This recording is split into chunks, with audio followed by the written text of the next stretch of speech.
Assalamualaikum warahmatullahi wabarakatuh.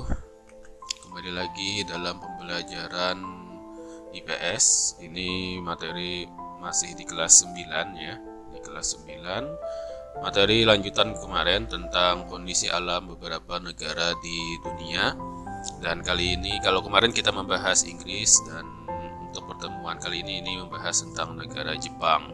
Ini rencananya aku ambil dua negara saja, tidak semua negara yang ada di buku itu bakal kita bahas, tapi cukup kita ambil contoh dua negara. Setelah ini nanti kita akan lanjut ke materi selanjutnya. Baik, langsung aja untuk mempersingkat waktu. Oh ya, sebelumnya jika kalian belum melihat penjelasan video tentang Inggris atau materi sebelumnya, kalian bisa cek link yang ada di atas ini ya. Baik, kita langsung aja masuk ke materi selanjutnya. Nah, ini materi tentang negara Jepang ya. Yang pertama-tama di sini kita lihat sama-sama peta negara Jepang di sini. Nah, Jepang ini bentuknya termasuk negara yang berbentuk kepulauan ya. Dan dia dekat sekali dengan Laut Cina Selatan, juga ada Laut Jepang di situ. Nah, ini, dan dia termasuk berada di wilayah regional Asia Timur ya. Bersama dengan Cina, Taiwan, Hong Kong, dan Korea. Baik, kita lanjut ke letak negara Jepang. Di sini secara geografis Jepang itu di batas wilayahnya, kalau di sebelah barat itu ada Korea Utara, Korea Selatan, Rusia, dan Cina. Sementara di wilayah utara, timur, dan selatannya itu berbatasan langsung dengan Samudra Pasifik. Baik, kita lanjutkan tentang fakta Jepang ya, fakta tentang negara Jepang. Di sini yang pertama, letak astronomisnya itu berada di antara 30 derajat lintang utara sampai 47 derajat lintang utara, dan di antara 128 derajat bujur timur sampai 146 derajat bujur timur. Jadi Jepang seluruh wilayahnya terletak di belahan bumi bagian utara dan timur. Nah, sementara iklimnya, Jepang ini beriklim muson laut sedang. Kemudian untuk keadaan penduduk, menurut data tahun 1998, jumlah penduduknya itu adalah sekitar 126.400.000 jiwa. Dengan pertumbuhan penduduk hanya 0,3% dan kepadatannya sekitar 326 jiwa per kilometer. Sementara untuk update terakhir sekitar tahun 2013, itu jumlah penduduknya itu 2015 ya, tahun 2015 itu jumlah penduduknya sekitar 126,9 juta. Jadi dari tahun 98 ke 2015 itu pertumbuhan penduduknya hanya 500.000 jiwa saja. Jadi Jepang ini memang termasuk negara dengan pertumbuhan penduduknya yang sangat rendah sekali, bahkan dikatakan pertumbuhan penduduknya itu pernah menyentuh angka minus 0,1%.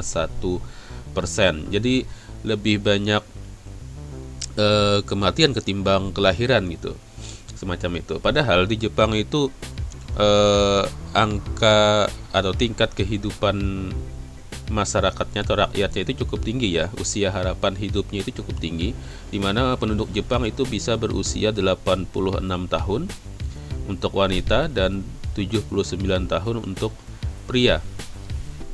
Jadi rata-rata itu di atas 70 tahun angka harapan hidupnya. Tetapi memang angka kelahiran di Jepang itu sangat rendah sekali.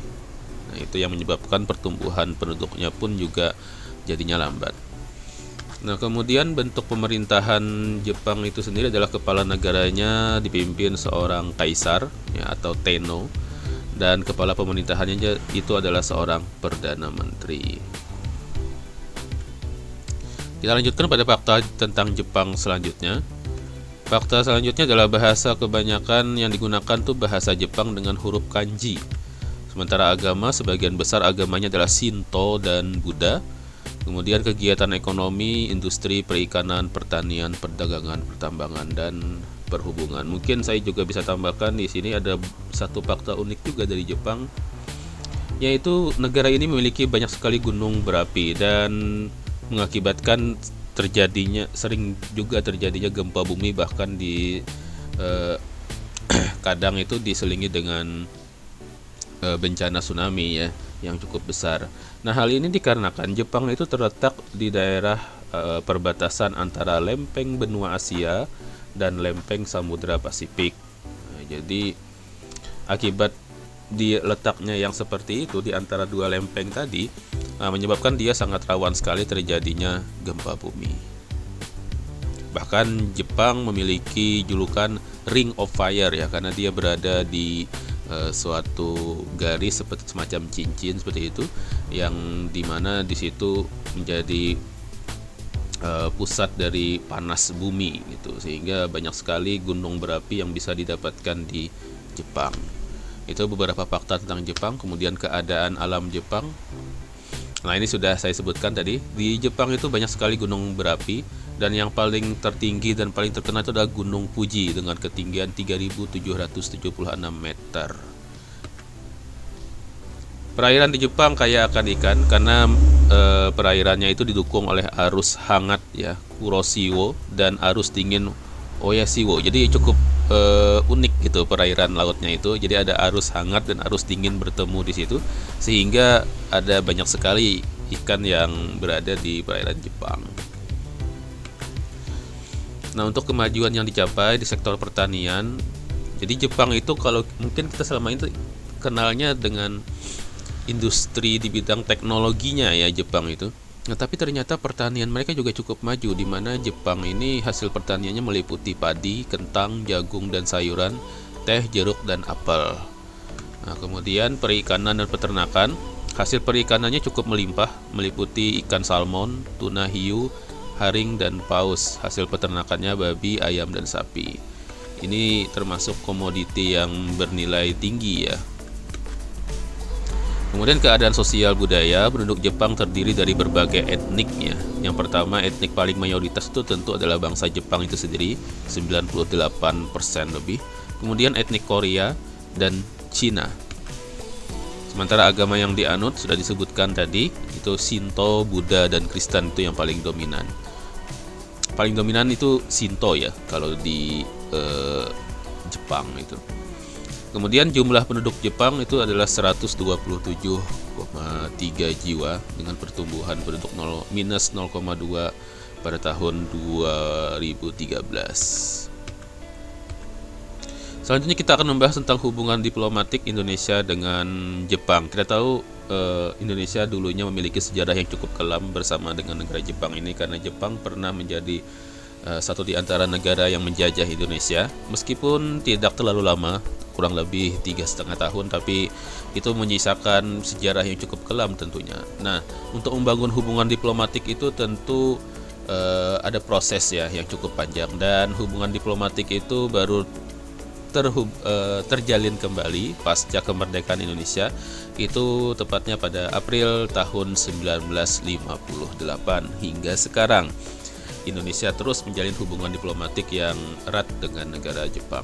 Nah, kerjasama Indonesia-Jepang itu banyak sekali dalam beberapa hal. Yang terbaru itu lebih banyak kerjasamanya itu di bidang perdagangan, investasi, dan infrastruktur. Baik, itu saja mungkin materi tentang negara Jepang ini. Singkat saja untuk mempersingkat video ini dan menghemat kuota kalian tentunya. Like jika kalian suka, share jika ke semua medsos kalian, subscribe bagi yang belum subscribe. Dan jika ada pertanyaan seperti biasa, tuliskan di kolom komentar atau chat saya secara pribadi lewat WhatsApp. Oke, sampai di sini dulu. Assalamualaikum warahmatullahi wabarakatuh.